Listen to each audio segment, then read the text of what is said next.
कहानी है भूतनी का खूनी बदले के बारे में। बहुत साल पहले की बात है। एक गांव में राजवीर नाम का एक अमीर आदमी रहता था। उसकी उम्र लगभग 30-35 साल थी। उसे जंगल में शिकार करने का बहुत शौक था। एक दिन वो एक घने जंगल में शिकार करने के लिए गया। शिकार करते करते कब रात हो गई पता ही नहीं चला।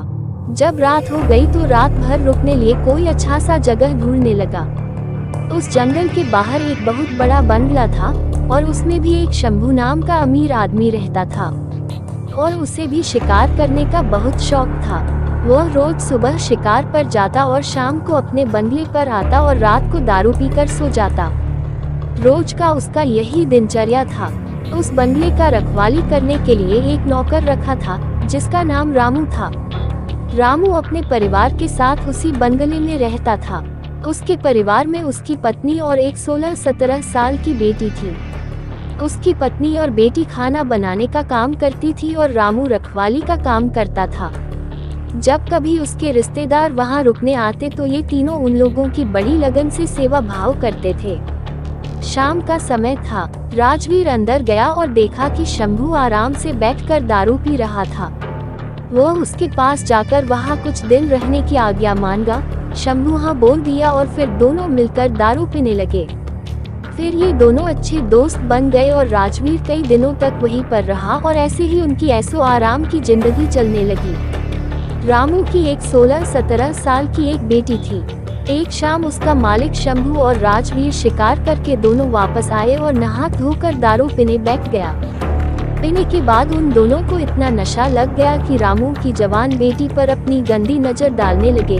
वे दोनों उसके पास गए और उसकी बेटी के कपड़े को फाड़ने लगे। उसकी बेटी जब डर के मारे रोने चिल्लाने लगी तो अपनी बेटी की आवाज सुनकर रामू और उसकी पत्नी वहां उसको बचाने आए तो शंभू ने उन दोनों को गोली मारकर वहीं पर उनकी हत्या कर दिया और फिर ये दोनों उसके बेटी को नोच नोच कर अधमरा बना दिया और अंत में उसको भी गोली मारकर मार डाला और तीनों के लाश को अपने बंगले के पीछे रातों रात दफना दिया। अगले दिन इस बात को किसी को भी भनक तक भी नहीं लगी। कुछ दिन के बाद शंभू ने फिर एक नरेश नाम का नया नौकर रखा। नरेश जब पहले दिन बंगले पर आया और अपने काम में लग गया। किसी को कुछ भी पता नहीं चला कि इस बंगले के पुराने नौकर और उसके परिवार के साथ क्या हुआ और वो कहाँ चले गए। ऐसे ही कुछ दिन बीतने के बाद नया नौकर नरेश गेट बंद करके सोया हुआ था। तभी अचानक आधी रात को किसी की रोने आवाज आई और नरेश की नींद खुल गई। उसने एक हाथ में लाठी और दूसरे हाथ में टॉर्च लिया और गेट के पास जाकर बोला, कौन है वहाँ जो इतनी रात गए रो रहा है। उसने देखा कि गेट के नजदीक बैठी एक लड़की रो रही है। नरेश उसके पास गया और उसके सिर पर हाथ फेरते हुए कहा, बेटी रो मत, मेरे साथ अंदर चल। फिर वो लड़की अंदर आई। नरेश ने उसे पीने के लिए पानी दिया और पूछा, बेटी तुम कौन हो, कहाँ से आई हो और इतनी रात को अकेले इस घने जंगल में क्यों भटक रही हो। नरेश की इतनी बातें सुनकर वह लड़की और तेज तेज से रोने लगी।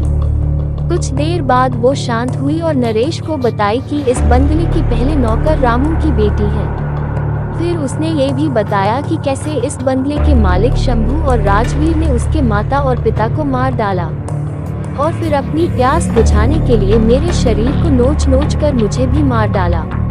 फिर हम तीनों के लाश को इसी बंगले के पीछे दफना दिया। उस लड़की की इतनी सी बात सुनकर नरेश डर गया और उसके डर के मारे पसीने निकलने लगे। फिर थोड़ी देर बाद हिम्मत रखते हुए उससे पूछा, ऐसे कैसे हो सकता है, अगर तू मर गई है तो मेरे सामने कैसे बैठी है। नरेश की यह बात सुनते ही वह लड़की अचानक गायब हो गई और थोड़ी ही देर बाद उसी कमरे के दीवार पर उल्टा लटक गई। नरेश ये सब देखकर पूरी तरह से थरथराने लगा। फिर अचानक वह लड़की नरेश के सामने आकर बैठ गई और बोली, चाचा आप डरिए मत, मैं आपके साथ कुछ भी बुरा नहीं करूंगी। उसकी बातें सुनकर नरेश का डर धीरे धीरे शांत हो गया और माथे पर आए पसीने को अपने गमछे से पोंछ लिया। फिर उसी रात को उस लड़की ने नरेश को वह जगह दिखाई जहां उन तीनों को दफनाया गया था।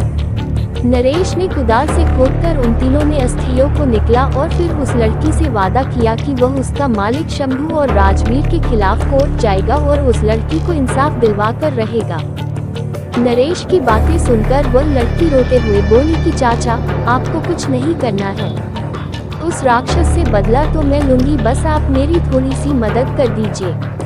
कहानी के दूसरे पार्ट में देखिए कैसे उस भूतनी ने अपने परिवार के हत्यारों को मारा।